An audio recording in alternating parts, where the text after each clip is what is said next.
Bonjour à tous, bienvenue à la conférence d'ouverture de la journée spéciale reconversion professionnelle organisée par Webikeo.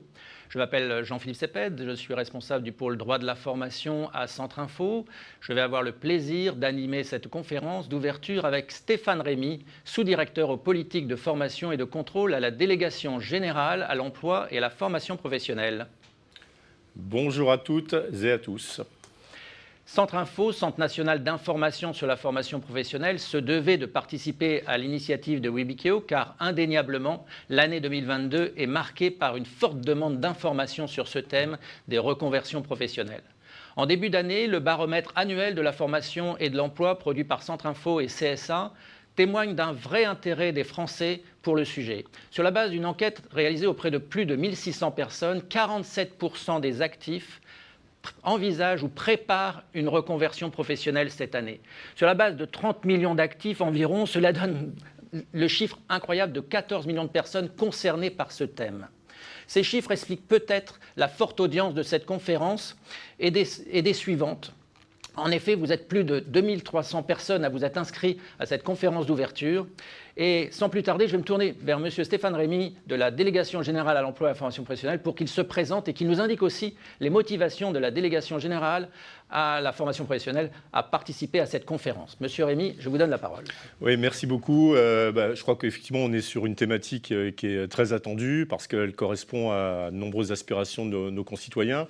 On est obligé de revenir un peu sur l'historique qui a conduit à ce qu'un certain nombre d'actifs connaissent des situations totalement inédites avec l'épidémie de Covid, avec du coup une réflexion par rapport au travail, avec le télétravail, mais aussi sur des questions de mobilité, de réinterrogation aussi sur le sens du travail, sur l'organisation. Et donc tout cela, évidemment, a été un facteur d'accélération, mais d'accélération d'une mutation d'activité qui est encore plus profonde. Et chacun a pu en prendre aussi conscience ou continue d'en prendre conscience avec cette transition numérique, digitale, mais également la transition écologique qui de plus en plus, évidemment, marque les esprits et les attentions.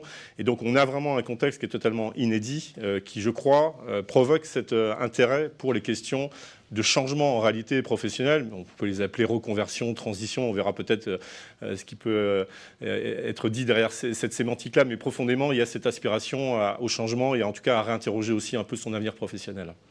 Très bien. Et donc, nous allons, avec Stéphane Rémy, je vais avoir le plaisir de co-animer ces présentations. Nous sommes fixés comme objectif de vous présenter de façon claire l'ensemble de ces dispositifs et vous verrez qu'ils sont très nombreux. Je ne peux que vous inviter à suivre d'autres conférences programmées lors de cette journée spéciale reconversion professionnelle programmée par Webikeo. Nous ne pouvons que vous inviter à vous inscrire dans ces webinaires et naturellement de profiter de leur replay. L'enjeu de ces webinaires, naturellement, c'est de vous apporter le maximum de réponses aux questions qui tournent autour de ces reconversions professionnelles. Concernant la conférence d'ouverture, nous avons prévu de l'organiser en 3 temps. Tout d'abord, nous allons vous préciser ce que recouvrent les reconversions professionnelles dans la réglementation de la formation professionnelle. Ensuite, nous présenterons les dispositifs qui permettent d'organiser cette reconversion. Et enfin, nous essaierons de laisser un peu de place aux questions que vous allez certainement nous poser sur le chat qui est mis à votre disposition. Une équipe de la DGEFP a été mobilisée. Ils vont essayer de répondre le plus vite possible à vos questions et ils vont nous faire remonter des questions qui nous permettront donc sur le plateau d'y répondre. Donc, dans un premier temps, je vous propose de découvrir ou de traiter du sujet de la notion de la reconversion professionnelle. La reconversion professionnelle, c'est un terme qu'on ne trouve pas écrit explicitement dans la réglementation du Code du travail. C'est une expression qui se raccroche à l'objectif de la réinsertion professionnelle et de la sécurisation des parcours professionnels. C'est un terme très intéressant qui met en avant une idée forte sur l'utilisation de la formation professionnelle, puisque dans son expression, elle dit clairement, cette reconversion, qu'elle a un objectif précis. L'objectif est de changer d'emploi, de changer de métier voire de changer de profession. Donc on voit dans ces objectifs une ambition très forte, avec l'idée de faire de la formation le moyen pour atterrir dans ce nouvel emploi, atterrir dans cette nouvelle profession, dans ce nouveau métier. Et cet objectif de professionnalisation, reconversion, va peut-être passer par la nécessité d'une certification professionnelle. Et donc le projet de formation vers la reconversion est certainement un projet qui va nécessiter un investissement, qui va nécessiter peut-être aussi une préparation. Et d'ailleurs, avec M. Stéphane Rémy, nous avons prévu de vous parler de ces dispositifs en amont, car la reconversion professionnelle, ce n'est pas un projet de formation que l'on fait tous les ans finalement. Sur ce sujet, M. Stéphane Rémy, quel commentaire vous souhaiteriez faire? Juste peut-être confirmer effectivement que le cadre juridique, il est clairement accueillant et il confère bien à la notion de reconversion professionnelle un usage de la formation professionnelle, et évidemment des financements qui peuvent être mobilisés dans ce cadre-là. Après, le curseur, il va dépendre effectivement du projet, d'où l'intérêt évidemment de bien le préparer, on le verra, et qui peut être évidemment un projet sur des reconversions qui peuvent nécessiter des formations longues, et donc des formations certifiantes.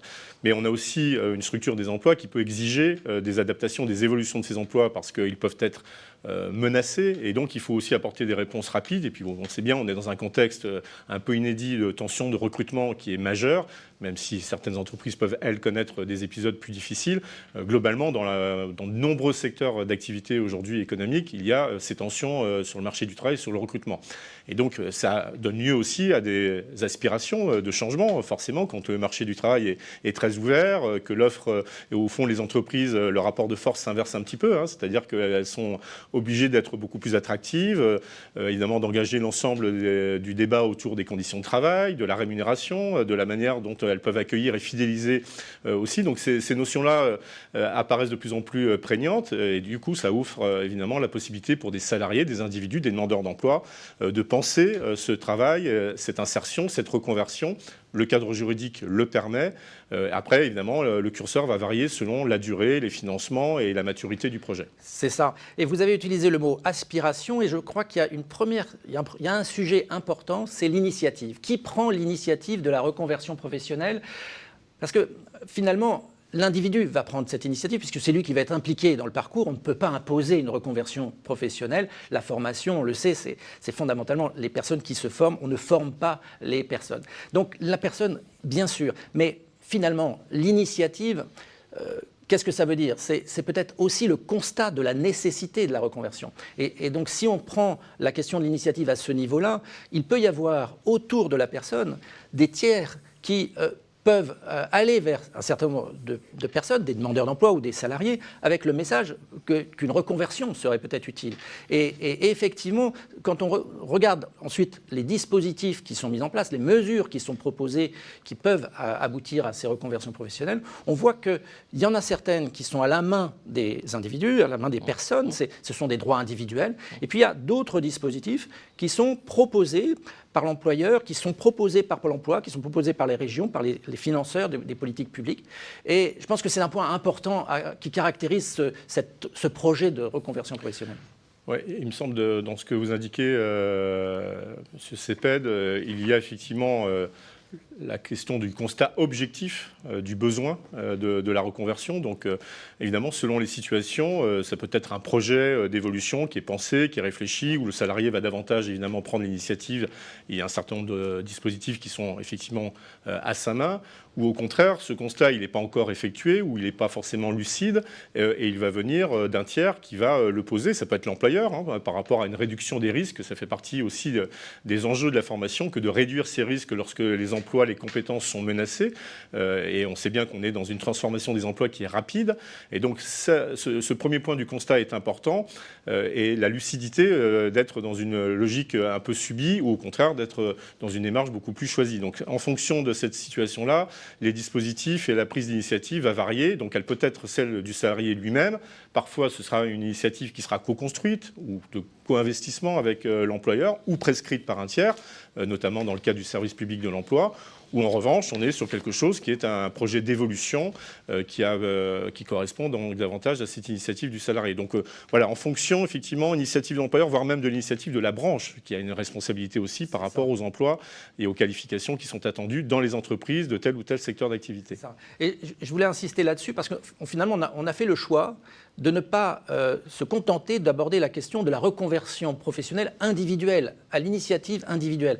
Et même si on a prévu d'aborder la question de la préparation des dispositifs en amont, car les dispositifs en amont, c'est très important de les connaître. Et on a un petit peu tendance à croire que la formation professionnelle n'organise que ou propose que des mesures d'accès à la formation. Mais en fin de compte, ça s'est étoffé aussi à la préparation de projets. Donc nous allons naturellement y consacrer une partie de notre présentation. Et je crois qu'il faut insister dans ce mot d'introduction sur le fait que c'est conseillé, qu'un projet de reconversion vaut mieux être accompagné. Et ensuite, naturellement, déjà repérer les deux grands dispositifs dont on parlera tout à l'heure, le conseil en évolution professionnelle et le bilan de compétences. Alors, évidemment, je souscris complètement à cet intérêt de la recommandation, notamment pour ceux qui en auraient le plus besoin. On sait qu'on a un certain nombre d'individus qui ont besoin de cet accompagnement de manière régulière. Et donc, le fait de pouvoir se faire accompagner par un conseil en évolution professionnelle, on le verra, qui est gratuit ou faisant appel à une prestation de bilan de compétences, peut être parfaitement utile. Mais il faut prendre en compte aussi ce que nous renvoient clairement ceux qui se sont engagés dans les parcours de reconversion. Ce qu'ils attendent, ce sont des réponses qui sont ciblées.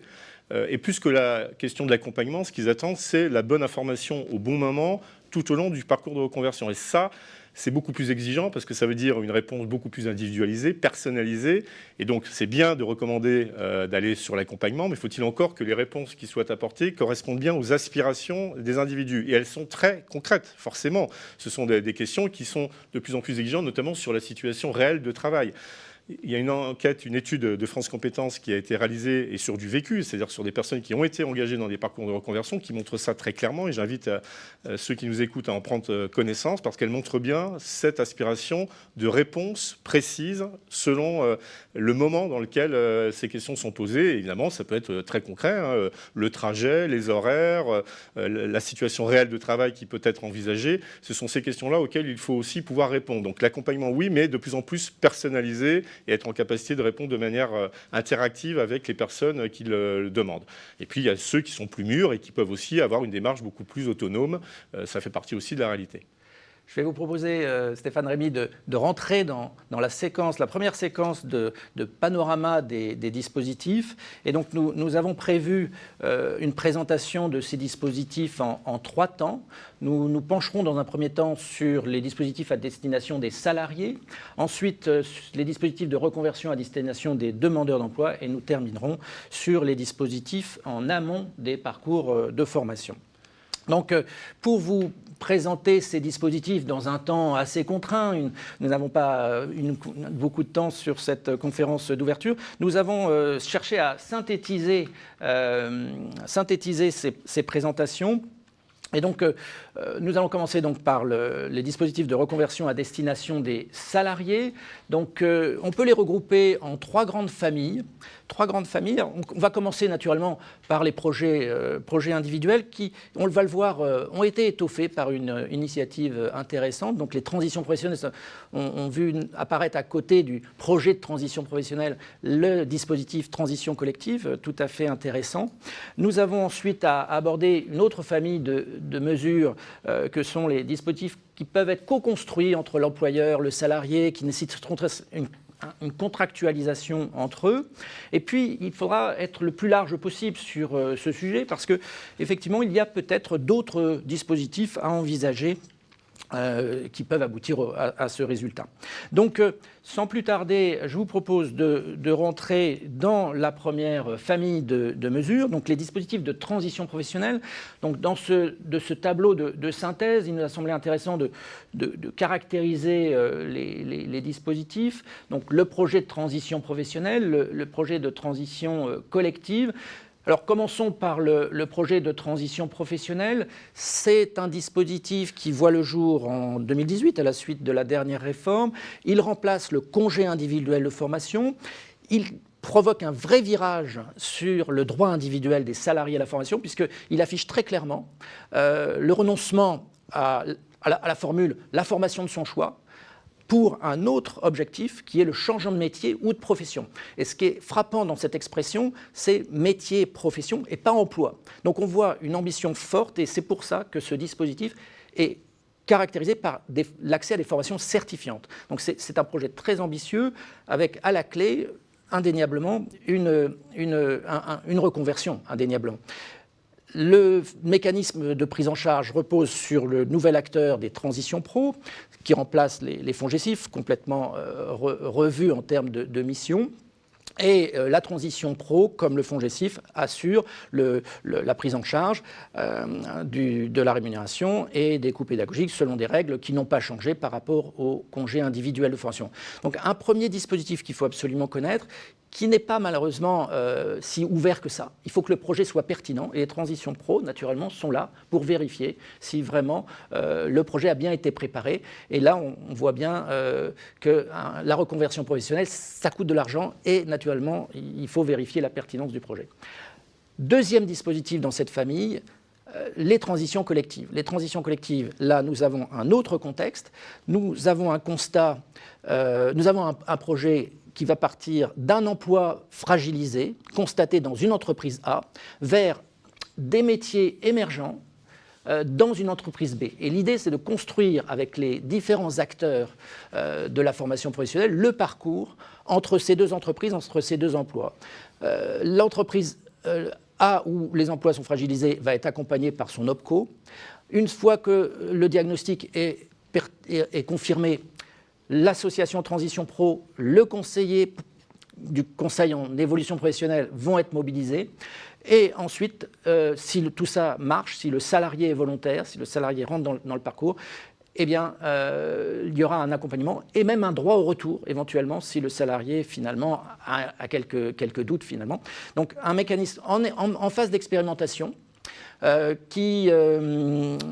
on ne sait pas encore s'il sera pérennisé, mais qui a été donc initié par les partenaires sociaux et repris par l'État.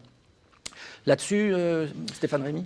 Je vais juste réagir pour insister sur quelques points. Donc, le fait qu'on ait évolué vers la notion de projet de transition professionnelle est quand même un bon capteur et il date quand même de 2018. Ça me permet quand même de montrer que cette évolution du congé individuel de formation vers cette dynamique du projet de transition resserré sur des formations certifiantes, resserré aussi sur les besoins qui s'expriment concrètement sur un territoire et le fait qu'évidemment les associations Transition Pro soient évidemment marquées par cette logique territoriale sont quand même des réponses qui étaient souhaitées et qui correspondent bien à une volonté aussi de rationaliser, d'optimiser aussi des fonds publics, fonds mutualisés, pour aller véritablement sur ces formations qui peuvent être utiles, efficaces, correspondent donc à des projets issus de l'initiative du salarié, mais qui doivent pouvoir se concrétiser sur, encore une fois, un bassin d'emploi. Alors, on peut avoir une mobilité plus importante sur le plan géographique, mais enfin, on sait que c'est important de bien correspondre déjà à ce qui est disponible et donc à un projet qui doit être instruit, accompagné, financé. Et donc, évidemment, il faut que les choses soient sérieuses et correspondent bien à ce qui est attendu. Mais c'est bien à l'initiative du salarié que les choses se font. La dimension plus collective donc, est apparue en 2021. Elle est intéressante évidemment parce que l'idée c'est de faire correspondre toujours sur cette logique de bassin d'emploi des entreprises qui peuvent connaître par rapport aux emplois ou aux compétences une connaissance que l'obsolescence est attendue sur ces emplois qui sont donc menacés, qui sont à risque et donc dans le même temps et sur un même bassin, on le sait, il y a des secteurs d'activité qui peinent à recruter. On cite souvent le champ sanitaire et social. On pourrait parler des enjeux de conduite. Aujourd'hui, il y a beaucoup de demandes en la matière, de bus, etc. Et donc, de pouvoir faire correspondre des entreprises qui peuvent avoir donc, un enjeu de prévention plutôt que d'aller vers le licenciement, d'accompagner vers des entreprises qui, elles, peuvent recruter. De la reconversion à froid. L'idéal, oui, c'est de faire exactement. dans un constat de non-urgence. Voilà. Mais dans ce cas-là, donc on est bien sur une initiative qui est plutôt celle de l'employeur ou dans le cas du dialogue social à travers un accord collectif qui peut être conclu, donc dans le cas du dialogue social, mais on est sur quelque chose du coup qui est moins à l'initiative du salarié, qui est plus à l'initiative de l'employeur et qui va conduire à proposer, ce qui veut dire aussi capter l'adhésion de la personne. Si on veut qu'il y ait une réussite derrière, il faut aussi que les personnes adhèrent et donc soient clairement informés aussi des modalités, la manière dont ça se passe, les questions de rémunération qui sont parfaitement légitimes, auxquelles il y a des réponses qui sont quand même très claires en termes de financement. Selon évidemment la taille des entreprises, l'État intervient de manière plus ou moins importante. Et puis aussi sur la durée des formations qui peuvent être encore une fois des formations donc longues de reconversion qu'on va soutenir davantage. Donc c'est ça le sens effectivement de l'approche collective dite de Transco, qui s'articule, pardon, je rentre juste sur la première articulation qui s'articule donc avec le PTP, donc avec ce droit au retour dans l'entreprise sur l'emploi, et puis plus récemment dans son articulation avec le congé de mobilité, où là, il y a aussi une lisibilité, notamment pour l'employeur, de rupture du contrat, et après, il y a le complément de rémunération qui est pris en charge par l'État pour maintenir la rémunération nette du salarié précédente. Mais voilà, il y a les deux articulations possibles. Et quand même, à retenir sur cette focale des transitions professionnelles, que c'est quand même une expression qui monte en ce moment, elle est au niveau des dispositifs, et en préparant cette conférence, je me disais, mais est-ce que le mot reconversion professionnelle demain sera toujours le mot dont on se servira? Est-ce qu'on ne mettra pas plutôt en avant la notion de transition professionnelle? Bon, je ne réponds pas, je ne lance pas la question. À suivre, en tout cas, c'est une invitation à suivre cette notion. Deuxième famille de dispositifs à la main ou dans l'entreprise. Donc ce sont des dispositifs qu'on construit, donc l'employeur peut être à l'initiative, ça peut être également le salarié. Alors, dans cette catégorie de dispositifs, de mesures, naturellement le plan de développement des compétences, c'est l'outil phare naturellement de l'accès à la formation des salariés. Alors le scénario du plan de développement des compétences, il faut quand même le rappeler, c'est plutôt l'adaptation au poste de travail, l'adaptation à l'emploi. Il y a la possibilité du développement des compétences, c'est acté depuis de nombreuses années, mais c'est certainement un scénario qui est un petit peu rare, puisque comme c'est un outil à la main de l'entreprise, elle a suffisamment d'urgence sur l'emploi et sur les postes de travail avant d'envisager le développement des compétences. Mais c'est quand même la solution la plus simple pour les salariés concernés, puisque là, c'est complètement à l'initiative de l'employeur. Ensuite, un dispositif des branches professionnelles, la PROA, qui ressemble un petit peu à la philosophie de la transition professionnelle de tout à l'heure. C'est-à-dire qu'il y a bien une ambition de changer de métier, de certification. Alors, c'est un peu plus large, mais là, la question, c'est quel est le diagnostic des branches, qu'est-ce qu'ont révélé les observateurs de branche en termes de besoins pour les entreprises, et ça va naturellement conditionner la prise en charge de l'OPCO. Et donc, les entreprises sont intéressées à se servir de ces travaux, des OPCO, des observatoires, pour justement peut-être trouver des réponses à des questions qu'elles ont sur des nécessités de mutation d'emploi, de transformation de métier ou de profession. Et enfin, le compte personnel de formation qu'il ne faut pas oublier, parce que finalement, le compteur du compte personnel de formation, ces euros qui sont sur les compteurs peuvent permettre naturellement de mettre en œuvre des projets individuels, mais on oublie souvent que le compte personnel de formation, c'est aussi un abondement possible. Et donc l'objectif du CPF, depuis l'origine, c'était la co-construction. Il y avait le droit individuel d'un côté, le plan de développement de compétences de l'autre, et au milieu, il y avait le droit individuel à la formation, et ensuite le compte personnel de formation. Donc le scénario de l'abondement qui est maintenant possible avec le nouvel outil mis en place sur la plateforme Mon Compte Formation, je crois qu'il faut vraiment insister là-dessus. C'est un outil qui peut permettre aux salariés comme à l'employeur d'aller l'un vers l'autre en disant il y a peut-être quelque chose à faire ensemble, parce qu'on voit bien qu'il y a une nécessité d'un effort de formation, et si tout le monde est d'accord, eh bien on peut trouver grâce à cet outil un moyen d'un compromis. Vous me permettez, je sais pas, de réagir juste quand même. On est passé, c'est vrai, assez vite par rapport au plan de développement des compétences. Ce n'est pas l'outil premier auquel on pense par rapport à des logiques de reconversion qui font plutôt appel à des logiques de formation longue ou des dispositifs qui sont faits pour cela, notamment le dispositif de promotion reconversion par alternance. Mais les choses sont quand même très importantes du point de vue des outils qui sont à l'initiative de l'employeur, où justement, encore une fois, on est dans une un contexte où les entreprises, les employeurs doivent faire beaucoup d'efforts aussi pour conserver les personnes, éventuellement proposer des reconversions en interne pour éviter qu'ils n'aillent ailleurs. Donc les choses sont quand même en évolution majeure de ce point de vue-là, et donc le plan de développement des compétences reste un outil qui est très important. Alors, il est évidemment, du point de vue juridique, c'est l'obligation de l'employeur d'adapter au poste de travail. Il doit veiller effectivement à ce que les salariés puissent occuper l'emploi, et donc on voit bien ces questions de veille, d'obsolescence et de maintien dans l'emploi. Et puis plus que jamais, il doit être aussi attractif dans ce qu'il propose en matière de formation continue et de développement des compétences. Donc c'est vraiment un outil qui est important, et je mets aussi en corollaire avec l'entretien professionnel, qui est aussi une exigence par rapport à l'entreprise, mais une exigence positive, et qui doit être aussi un outil qui permet d'informer sur le CPF, sur le conseil en évolution professionnelle, peut-être demain sur le bilan de compétences ou sur les possibilités d'être accompagné. Et ça, c'est très important. On sait qu'on a un déficit et une méconnaissance de nos dispositifs. Ils existent, mais, et encore une fois, l'étude France Compétences l'a bien montré, il faut aussi agir sur ce levier de l'information.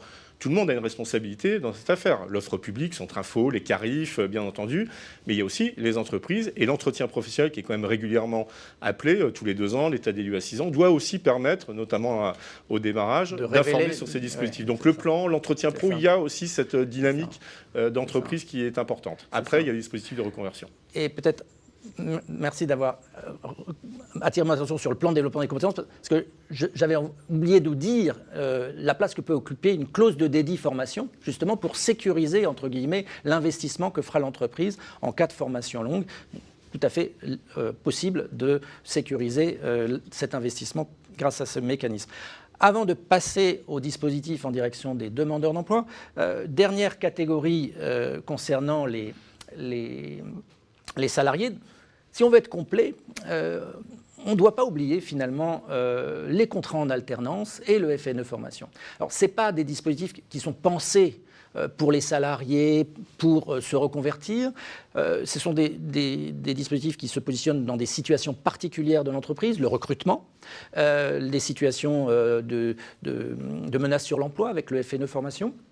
Mais indéniablement, les salariés, candidats salariés qui seront concernés par ces dispositifs peuvent aller vers la certification professionnelle. C'est évident pour les contrats en alternance. Pour les FNE formation, c'est une ouverture qui a été prévue avec la période de Covid que nous avons connue.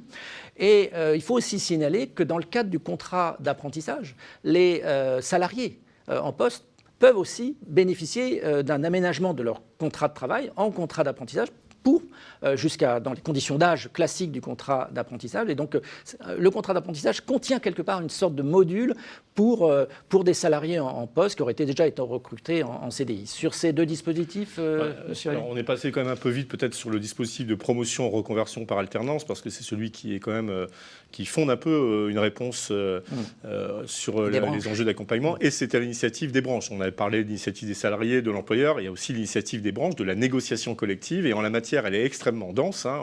On a plus d'une centaine d'accords qui ont été étendus. Il y a une procédure d'extension de ces accords pour qu'ils puissent s'appliquer à toutes les entreprises d'un secteur d'activité. Et donc, on a une vraie densité de négociation collective sur le dispositif de promotion reconversion par alternance.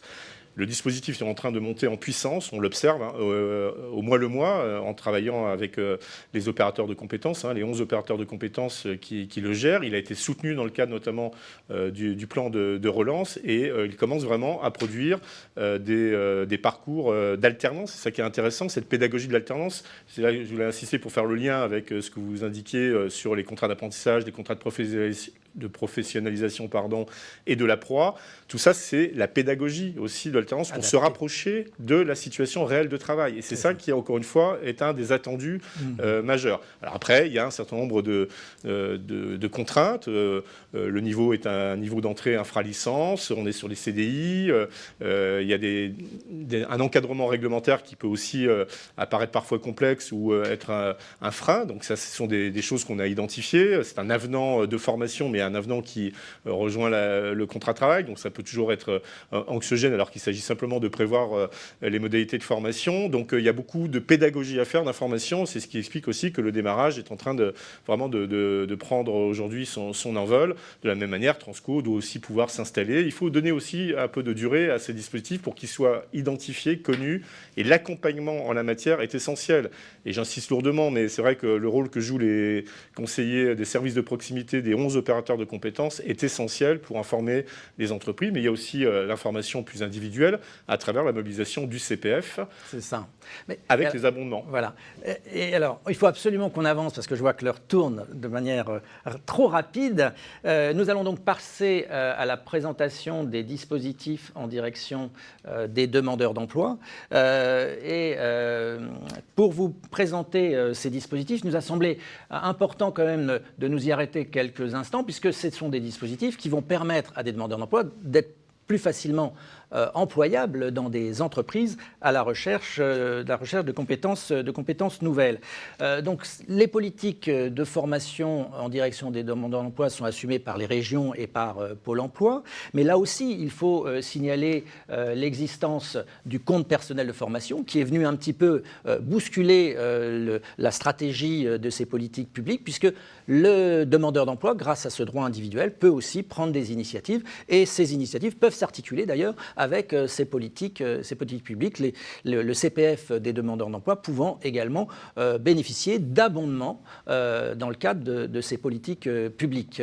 Quelques éléments de commentaires, peut-être sur la POE, qui est un dispositif particulièrement intéressant et sur lequel il y a d'ailleurs une visioconférence dans le cadre de cette journée RH spéciale reconversion professionnelle que je peux vous inviter à suivre. Donc la POE, qui est vraiment un outil qui permet de répondre à un besoin de recrutement de l'entreprise. Oui, on a vraiment des réponses là qui sont des réponses très opérationnelles. Alors lorsque l'offre d'emploi est identifiée auprès de Pôle emploi, on est dans le champ de la préparation opérationnelle à l'emploi individuel. Et puis on a aussi sur les approches plus collectives la possibilité de former différentes personnes sur des métiers dont on sait qu'ils vont être pourvoyeurs d'emploi ou de recrutement et donc de préparer aussi ces formations pour permettre de répondre aux secteurs qui vont nécessiter, encore une fois, des solutions de recrutement qu'il faut proposer. Donc il y a vraiment les réponses POI parce qu'elles sont identifiées en termes d'offres d'emploi, et puis il y a celles que l'on prépare, que l'on anticipe à travers la POEC, avec là aussi la mobilisation des opérateurs de compétences, et dans les deux cas, évidemment, le lien avec Pôle emploi. C'est important d'insister aussi sur le CPF parce que c'est quand même ce dispositif qui a dépassé un peu les logiques de statut. Il est ouvert à tous les actifs, donc qu'on soit salarié, qu'on soit demandeur d'emploi, qu'on soit travailleur indépendant, on a la possibilité de mobiliser, d'accéder à son compte et de le mobiliser. Après, il y a des stratégies d'abondement qui vont être évidemment différenciées selon que le Pôle emploi ou les régions. Certaines participent d'ores et déjà à des abondements, Pôle emploi bien évidemment, mais ça peut être aussi des branches, des OPCO, ça peut être l'État, on l'a fait sur les formations numériques. Donc c'est là où on va pouvoir mettre effectivement davantage l'accent sur des parcours de formation. Mais à la base, on a bien un compte qui est un compte attaché à la personne, et puis on pourrait citer aussi le compte engagement citoyen, le compte pénibilité, sur lequel il y a aussi des aspirations et des attentes. Et des articulations possibles avec des dispositifs ambitieux de formation. Merci. Alors, dernière catégorie donc, de dispositifs sur lesquels nous voulions attirer votre attention, ce sont donc les dispositifs en amont. Un projet de reconversion professionnelle, comme ça, nous l'avons dit en introduction, ce n'est pas un projet de formation habituel, ce n'est pas un projet de formation facile. On peut peut-être des fois se tromper, on peut peut-être avoir besoin de connaître les possibles. Et donc, il a été prévu dans la caisse à outils, si je puis dire, de la formation professionnelle continue, donc là, des instruments à la main des personnes, des salariés, des demandeurs d'emploi, qui vont leur permettre donc de préparer une stratégie de reconversion professionnelle ou une autre stratégie par rapport à l'emploi. Donc le conseil en évolution professionnelle, donc un dispositif qui est organisé donc, à travers différents réseaux, et les salariés ont des réseaux régionaux de conseils en évolution professionnelle. Ce conseil en évolution professionnelle est gratuit. Ce conseil en évolution professionnelle permet d'entrer sur des différents niveaux de services et d'accompagnement. Et effectivement, dans certains dispositifs, le conseil en évolution professionnelle doit donner un avis favorable pour obtenir une prise en charge financière. Donc nous avons là un opérateur qui a dans ce scénario de la reconversion professionnelle une place tout à fait intéressante, qui peut d'ailleurs prescrire un bilan de compétences et pas forcément un parcours de formation, parce que justement la personne n'a pas suffisamment une idée précise de son projet professionnel, et donc le bilan de compétences est là pour ça. C'est un dispositif qui date maintenant il y a plusieurs décennies et qui a fait ses preuves et qui a l'avantage d'ouvrir là aussi sur la question du projet professionnel. C'est projet de formation, mais surtout projet professionnel. Et là, on voit bien que déjà, au moment de la mise en place de ce dispositif de bilan de compétences, le législateur était conscient que la formation était un moyen pour l'évolution professionnelle. Et donc, avant de penser formation, il faut penser objectif. Et avec la reconversion professionnelle, on l'a suffisamment dit tout à l'heure, c'est indéniable que la formation est un moyen pour atteindre cet objectif. Donc deux dispositifs qui sont plus ou moins connus, dont il faut naturellement parler.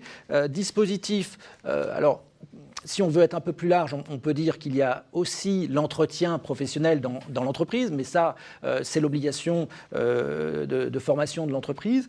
Mais avant si on veut élargir complètement la palette des outils, je pense qu'il y a une focale à faire sur la validation des acquis de l'expérience, parce que là, c'est un dispositif, c'est un droit de tout individu de faire valoir ses acquis en situation professionnelle ou en situation non professionnelle. Et ça va faciliter l'accès aux certifications professionnelles. Et là, on retrouve à nouveau la réflexion sur les reconversions professionnelles nécessitant une certification professionnelle. Il est évident qu'un salarié qui veut se reconvertir après 30 ans de vie professionnelle a certainement des choses à faire reconnaître, à faire valider en vue d'une certification professionnelle. Donc, ces trois dispositifs, le CEP, le bilan de compétences, la VAE, on voit bien sont complètement mêlés dans cette stratégie de construction d'un parcours. Et on parle souvent de la VAE au moment du dépôt de la recevabilité, mais il y a un amont indéniable à la VAE. Le citoyen n'a pas comme ça une intuition de validation. Il faut forcément qu'il soit aidé, accompagné.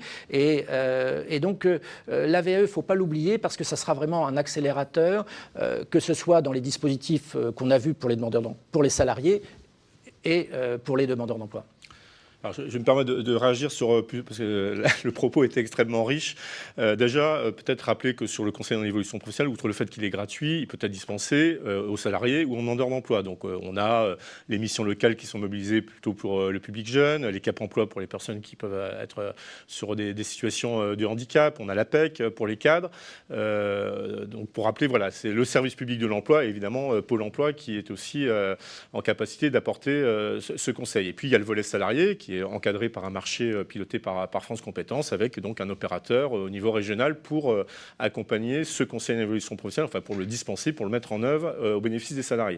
Moi, j'élargirais encore plus. C'est-à-dire, je pense qu'il y a une question en amont qui est la question de l'orientation professionnelle, de l'attractivité des métiers, de la connaissance intrinsèque de ces métiers. Et on voit bien d'ailleurs aussi, ce sera la troisième fois que je la cite, donc là, si vous n'avez pas à la voir, vous n'avez plus d'excuses, mais dans l'enquête, dans l'étude de France Compétences, on voit bien qu'il y a eu des transformations lorsque l'accompagnement a été mis en place, parce qu'il y a eu aussi des évolutions par rapport à des connaissances que la personne n'avait pas forcément sur le marché du travail, sur des possibilités. Donc, ces questions-là sont importantes, d'où la recommandation, effectivement, de se faire accompagner, mais si possible avec un conseil qui soit, encore une fois, le plus personnalisé possible. Ça, c'est vraiment la question qui est, je pense, devant nous.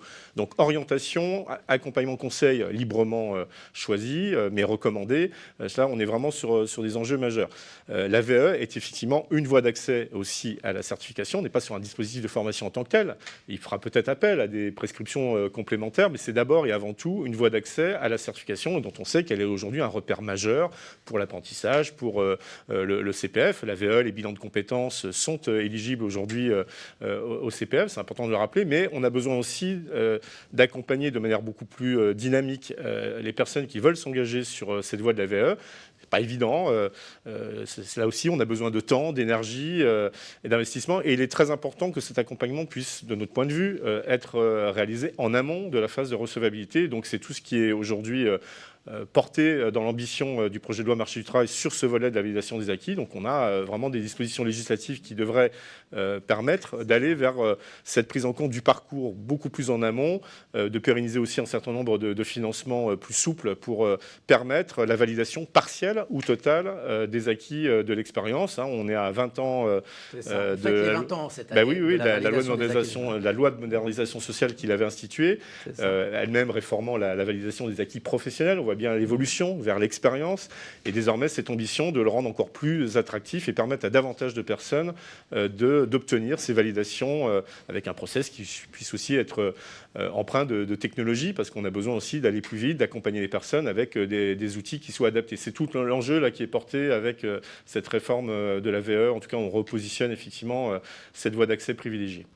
Stéphane, vous avez ouvert le sujet sur l'orientation professionnelle. Il existe un portail orientation pour tous. Il existe un portail sur la validation des acquis de l'expérience. Donc sur Internet, il y a la possibilité de s'auto-informer grâce à ces outils numériques.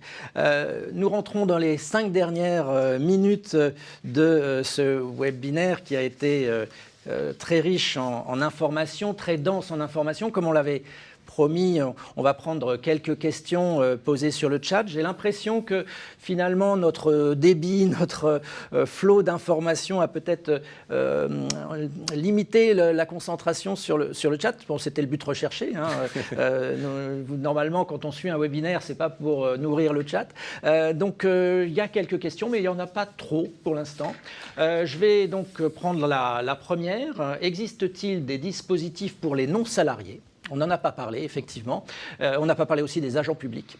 Et donc, est-ce que le contrat de pro, est-ce que la POE pour les non-salariés, comment ça fonctionne pour finalement le public des non-salariés en matière de reconversion professionnelle? Là, on est bien dans le scénario de l'artisan, du membre de profession libérale, du commerçant qui souhaiterait changer de profession et peut-être devenir salarié à son tour, peut-être devenir agent public. Voilà.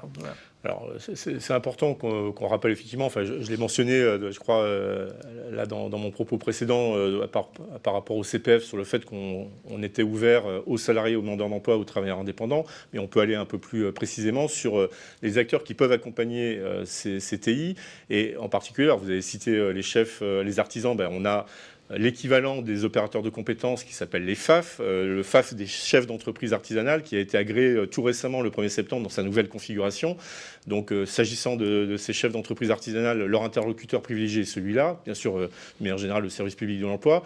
On a aussi le FIFPL pour les professions libérales, on a aussi le FAFPM pour les professions médicales, on a l'AGFIS également pour les petits chefs d'entreprise, petits n'étant pas péjoratifs, mais pour les commerçants par exemple. Donc on a aussi des acteurs qui sont là pour informer et accompagner le public non salarié qui a tout à fait évidemment voix au chapitre pour bénéficier aussi des accompagnements et permettre, outre le développement des compétences, il y a même des obligations de développement des compétences, notamment dans le secteur médical ou dans le secteur des avocats par exemple, qui obligent au DPC, au développement professionnel continu, mais ils ont aussi la possibilité d'envisager une reconversion, une transition professionnelle. Donc c'est important effectivement de ne pas les oublier. C'est ça. Sur les agents publics, il y a aussi des... Alors, les agents publics, et j'en fais partie, donc nous aussi, nous avons l'accès au compte personnel de formation, avec une petite différence, c'est qu'on va y voir apparaître des heures et non pas des euros. Donc voilà, il y a des transpositions qui ont été faites. Oui, et la possibilité de... Stéphane, si vous envisagiez de rejoindre des activités privées, vous pourriez convertir vos heures en euros, et inversement, un salarié qui voudrait rentrer dans la fonction publique pourrait convertir ses euros en heures pour... Et c'est très important, parce qu'on a de plus en plus de mixité dans les parcours. On parle de trajectoire, de mobilité. C'est aussi cette réalité de fonctionnaires qui vont dans le champ du secteur privé, inversement. Et c'est d'ailleurs très bien parce que ça permet aussi de dynamiser les organisations, les compétences. Et au sein de la DGEFP, on a aussi cette réalité-là. Donc, en tout cas, au sein de la sous-direction que je pilote des politiques de formation et de contrôle, on a bien cette mixité. Donc oui, il y a aussi pour les agents publics des droits à la formation. Il y a un accompagnement qui est tout à fait utile parce que là aussi, les professions, on peut avoir envie de changer. Il y a des policiers, il y a des instituteurs, des professeurs des écoles qui peuvent avoir aussi envie d'évoluer ou de changer de parcours ou au contraire de devenir enseignant. Donc ça, c'est aussi une réalité. Juste aussi pour être très pratico-pratique, il y a donc les dispositifs. On a cité les OPCO pour les entreprises, le réseau des associations de transition professionnelle pour le projet de transition professionnelle. Il y a des plateformes aussi d'accompagnement pour Transco. On a des délégués aux reconversions professionnelles sur les territoires, les DARP, pardon pour l'acronyme, mais c'est important peut-être de l'identifier. Donc il y a la possibilité, on a cité les dispositifs en amont, le conseil en évolution professionnelle, les délégués donc, aux reconversions au niveau des services de l'État en région, les opérateurs de compétences au travers de leurs services de proximité, les associations de transition professionnelle. Il faut évidemment aller vers ces interlocuteurs-là et ça me paraît peut-être le bon message aussi à faire passer ce matin. Une autre question.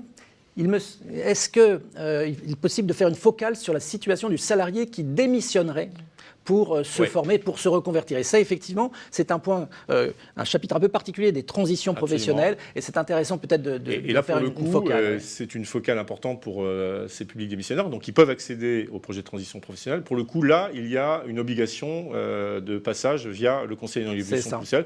Tout simplement pour sécuriser. On parlait tout à l'heure en début de matinée. Au fond, la reconversion participe aussi de cette sécurisation des parcours professionnels.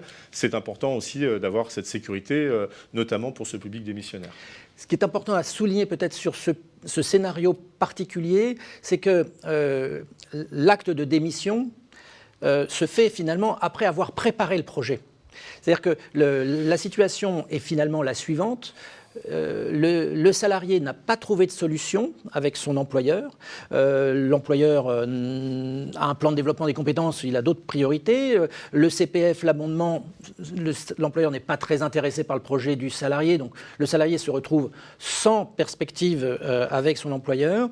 Eh bien, il prépare à ce moment-là son projet. Il va donc voir le conseil en évolution professionnelle qui valide le projet et l'association Transition Pro va naturellement sécuriser l'hypothèse de la démission et une fois que une fois que le dossier est accepté, la démission sera opérée et le salarié va bénéficier alors là de son régime de rémunération des stagiaires en tant que demandeur d'emploi et c'est là où se situe l'adaptation. C'est que normalement en tant que démissionnaire, il n'aurait pas droit aux assurances chômage et là il va avoir droit à la rémunération de l'assurance chômage. Bien, on a presque tenu les délais. Je vois qu'il n'y a pour l'instant pas de questions, donc je m'engouffre dans ce constat pour annoncer le terme de cette conférence d'ouverture de cette journée consacrée aux reconversions professionnelles organisée par Webikeo. Nous espérons avoir répondu à vos attentes et répondu aussi aux quelques questions qui vous intéressaient. Nous vous invitons naturellement à suivre les autres conférences qui vont se dérouler toute cette journée où vous vous y inscrire pour pouvoir accéder au replay.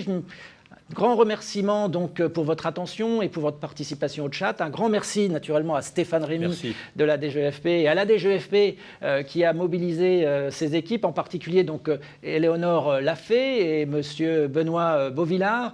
Un grand merci aussi à Lisa Mainviel de l'équipe événementielle de Centre Info, à l'équipe Webikeo et du studio Vendôme qui a assuré techniquement ce webinaire. Je vous souhaite une bonne journée et vous dis à bientôt sur le site internet de Centre Info. Bonne fin de journée. Au revoir. Au revoir.